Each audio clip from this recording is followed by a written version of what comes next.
Everyone has dignity and value as a human being. Being different can't be the reason for discrimination. Understanding the UN Convention on the Rights of Persons with Disabilities.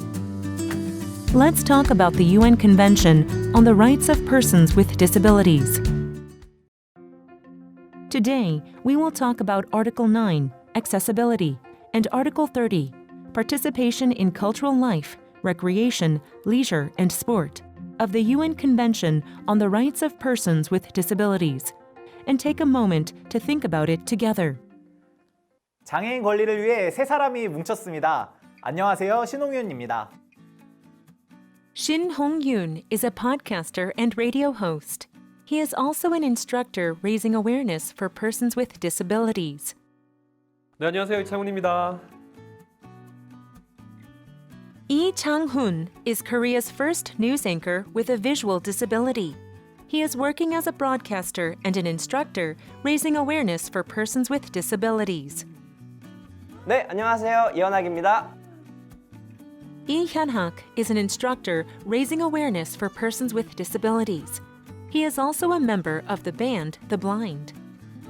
여러분, 유엔 장애인 권리 협약을 말하다 그럼 시작해 보도록 하겠습니다. 이번 시간에는 유엔 장애인 권리 협약과 관련한 내용들이 우리 삶 속에 얼마나 또 어떻게 적용되어 있는지 우리가 생활 속에서 경험한 것들에 대해 이야기를 함께 나눠보고자 합니다. Let's talk about Article 9, Accessibility. The first topic for our talk is Article 9, Accessibility. This article talks about persons with disabilities have the right to access to facilities, means, technologies, and services necessary for all aspects of life. Shall we listen to the stories related to accessibility?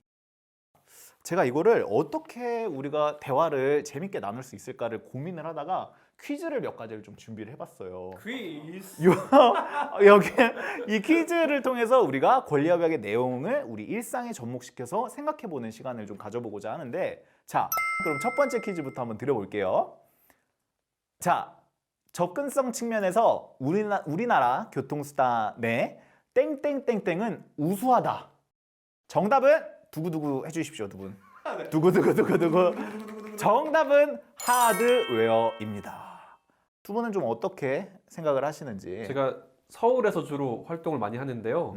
서울에 있는 지하철을 탈 때 굉장히 안전하게 잘 개설이 돼 있어요. 특히 우리가 안전문, 스크린 도어라고 하는 안전문이 잘 작동이 돼서 시각장애인들이 또 모든 많은 장애인들이 안전하게 지하철을 승하차할 수가 있고요.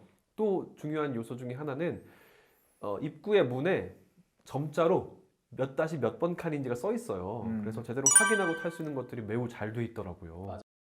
우리 현학 씨는 좀 어떤 거에서 공감이 되실까요? 버스만 해도 저상버스 도입률이 점점 높아지고 있고 지금 현재도 제가 개인적으로 느끼기에는 그래도 높은 편인 것 같고, 버스 도착할 때 음성 알림도 있고 지하철 같은 경우도 유도블럭이나 점자 표기가 굉장히 잘 되어 있어서 하드웨어 훌륭한 것 같아요. 네, 느낌에. 자, 근데 우리가 세 사람 다 지금 공통적으로 생각이 드는 게 하드웨어는 그렇지, 약간 이런 생각이 드실 것 같아요. 좀 생기는 그쵸? 경우는 있죠. 근데 여러분, 하드웨어가 편하다고 저희 장애인들이 한국에서 살아가는데 대중교통을 이용하는 게 100% 무조건적으로 원활한 것이 아닙니다. 저희가 하드웨어가 있다면 또 소프트웨어가 중요할 텐데, 시민의식, 우리 대중교통을 함께 이용하시는 분들의 어떤 시민의식, 이런 것들에 대해서도 우리가 장애 당사자로서 생각해 볼 게 많이 있잖아요. 네. 제가 한 말씀 좀 드려볼까요? 네.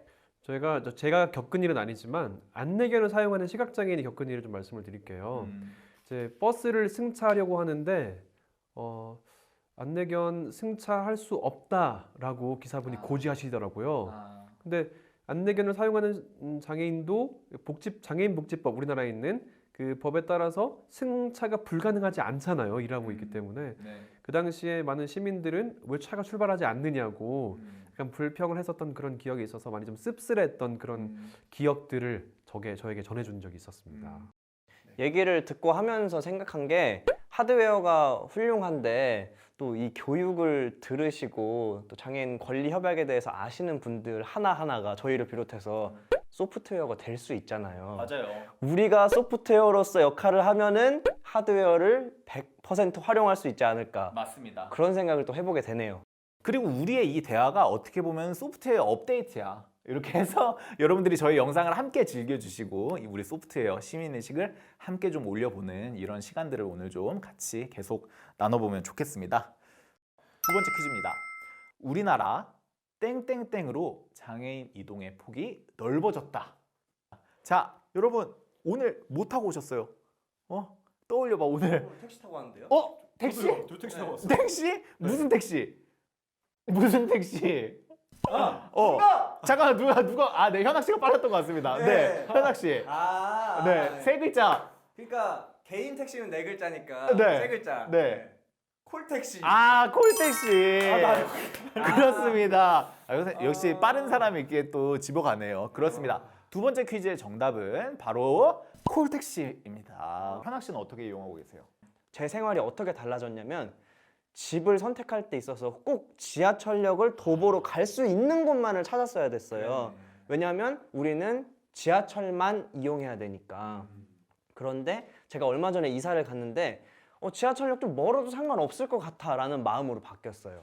왜냐하면 콜택시를 이용할 수 있기 때문에 삶의 질이 굉장히 많이 달라진 거죠.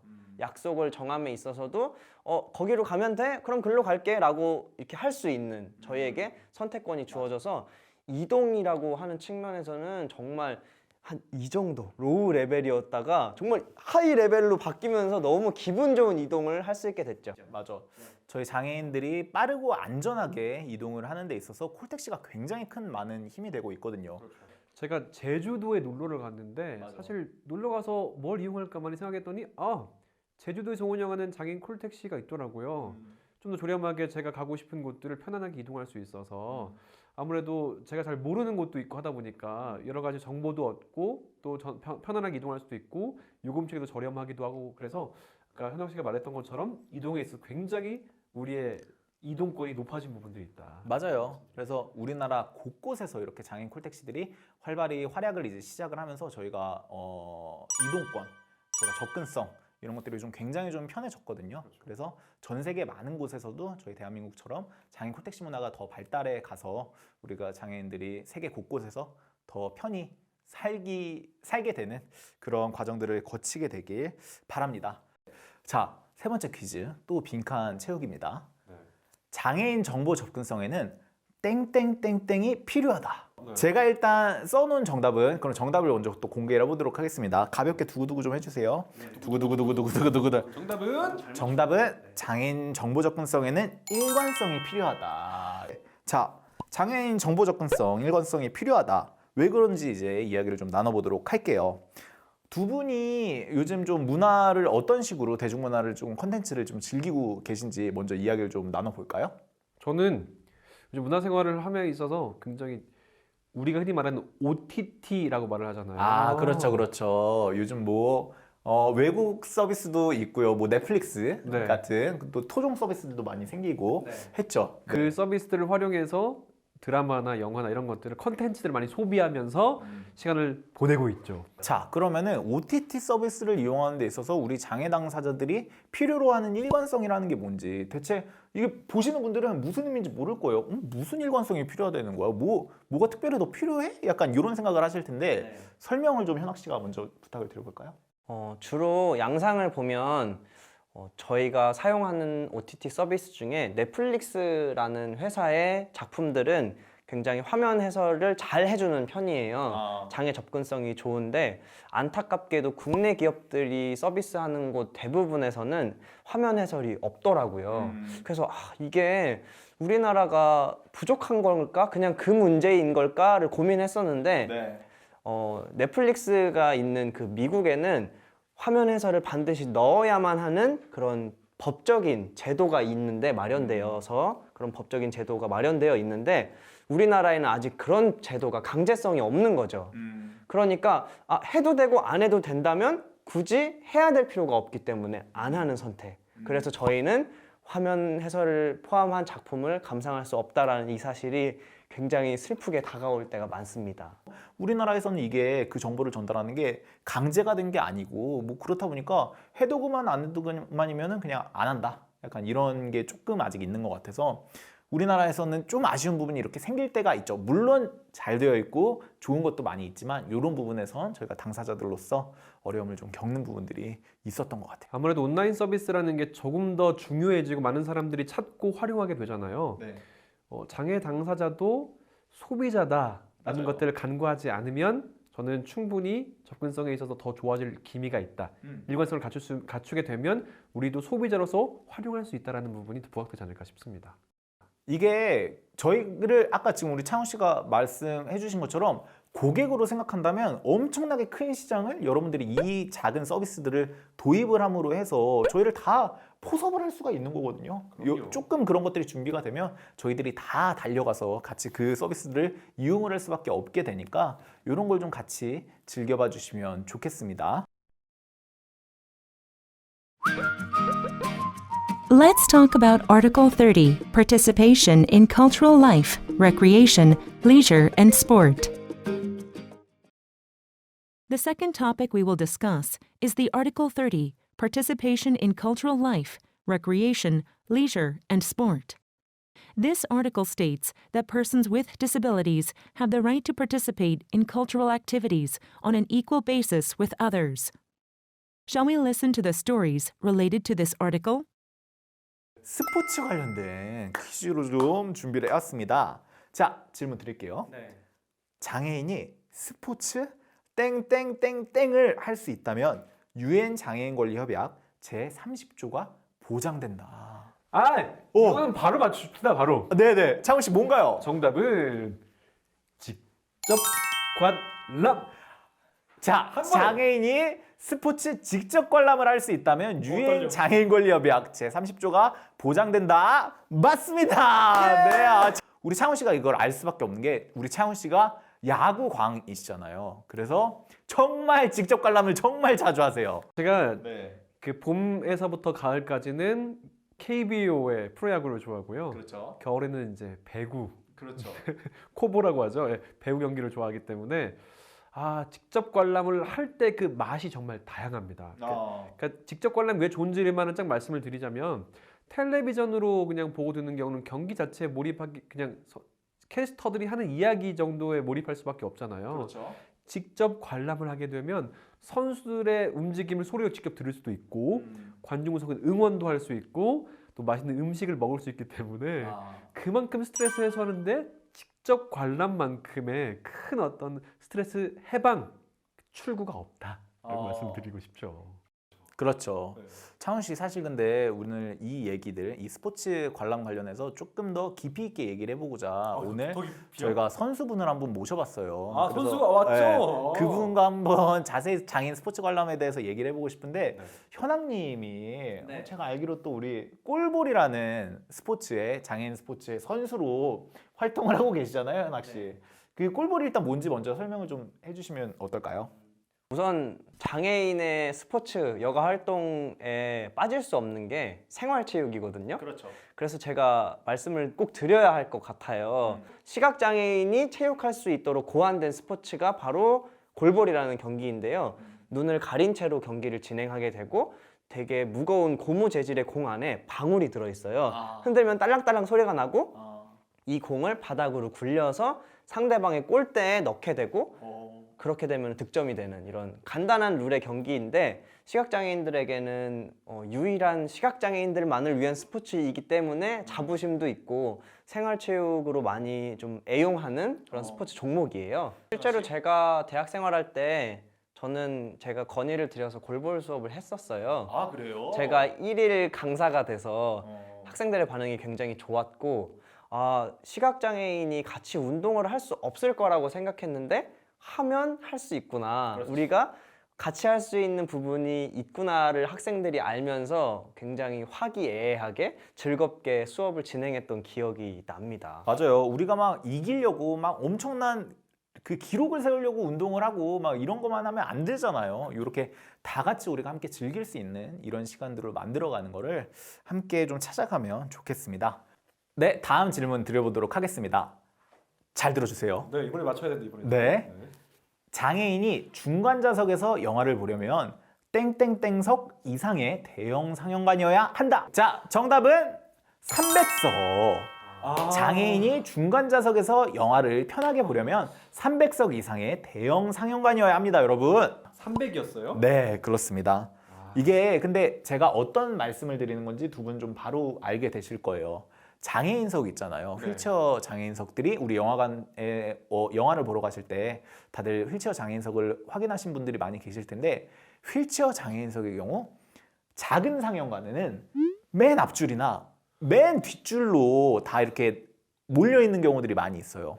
그래서 좌석은 영화 보기 힘든 좌석 아니에요? 그렇죠. 보통 잘 꺼리는 그렇지 좀 염가에 저렴한 좌석들이잖아요. 그래서 맨 앞에서 보거나 맨 뒤에서 보거나 하는데 정말 규모가 큰 300석 이상 되는 스크린을 가진 상영관의 경우는 우리가 여러분 잘 떠올려 보시면 영화관 상영관 중간으로 들어가는 상영관들 있잖아요. 네. 중간으로 들어가는 상영관들 그런 게 대형 상영관인데 거기에 보시면은 이렇게 중간에 휠체어용 장애인 좌석들이 있는 것들을 확인을 해보실 수가 있습니다.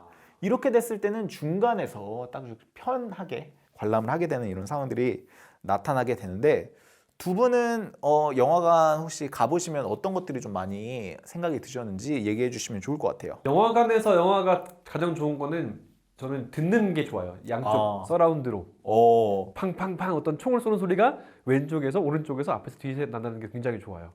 그래서 화면 해설이 또 있으면 또 더 좋고. 아직 우리나라에서는 화면 해설 서비스가 있는 영화는 한 달에 한두 번 정도밖에 없어서 그게 매우 아쉽죠. 아니 그럼 시각장애인 분들은 영화를 보려면은 한 달에 한두 번 그 정해진 날짜에만 그냥 맞춰서 봐야 되나요? 지정된 날짜에 한해서만 볼 수 있다는 게 가장 좀 아쉽죠. 그러니까 저에게 있어서 아까도 창훈 씨가 얘기했듯이 영화 선택을 내가 10개가 있으면 10개 다 내가 보고 싶은 거를 보고 싶은데 근데 나에게 있어서 선택권은 없고 그 영화 상영하는 측에서 화면 해설로 2개만 해야지 라고 하면 전 그 둘 중에 하나만 선택을 해야 되는 거잖아요. 그렇기 때문에 저에게 선택권이 주어지지 않는다라는 측면에 있어서 너무 아쉽고 영화를 온전히 즐길 수 없기 때문에 이런 생각을 해봐요. 할인을 차라리 안 해주고 100% 즐길 수 있게 해주시면 너무 감사할 것 같다 라는 생각을 많이 하게 됩니다. 저 같은 경우도 다리가 불편하다 보니까 영화관은 상영관들이 계단이 많잖아요, 여러분. 그래서 굉장히 좀 주변에 같이 가는 지인의 부축을 받거나 요래야 되는 상황들이 많이 생기는데 이런 것들이 더 많이 좀 편의가 개선이 되기를 바라면서 문제 드려봤습니다. 이제 어느덧 이야기를 마무리할 시간이 왔습니다, 여러분. 벌써요? 네, 오늘 이렇게 유엔 장애인 권리 협약과 관련해서 우리가 저희 일상과 버무려서 이야기를 나눠봤는데 여러분들은 좀 오늘 어떠셨는지 오늘 시간 같이 소감 간단하게 좀 들어볼게요. 창훈 씨? 장애를 바라보는 관점의 변화가 있는 것 같아요. 장애가 단순히 누군가에게 주는 서비스, 혜택, 어떤 수혜자 이런 용어를 벗어나서 장애 당사자들이 갖추어야 할 권리의 측면에서 바라보는 지점이 있어서 장애 당사자로서 누려야 될 권리를 조금 세세하게 알 수 있어서 굉장히 좋았던 시간이었습니다. 좋은 말씀 감사합니다. 근데 이 장애인 권리 협약을 나침반과 같이 생각해 주셨으면 좋겠어요. 이게 정답은 아닐 수도 있지만 적어도 이 방향으로 간다면 장애인과 비장애인이 조금 더 살기 좋은 세상 되지 않을까라는 생각을 많이 하게 됐어요. 저도 저희의 이 대화들을 통해서 그리고 앞선 교육들을 통해서 장애인 권리 협약과 우리의 삶이 어떻게 밀접하게 연관되어 있는지 내가 왜 장애인 권리에 대해서 생각해 봐야 하는지 이런 것들을 다시금 한번 모두 함께 느껴보는 시간이 되었기를 바랍니다. 네, 장애인이 행복할 때 모두가 행복합니다. 모두가 행복한 사회가 오는 그날까지 장애인 권리를 위한 노력을 멈추지 않겠습니다. 그런 날이 오리라 믿으며 오늘 마무리하겠습니다. 여러분 감사합니다. 감사합니다. 안녕.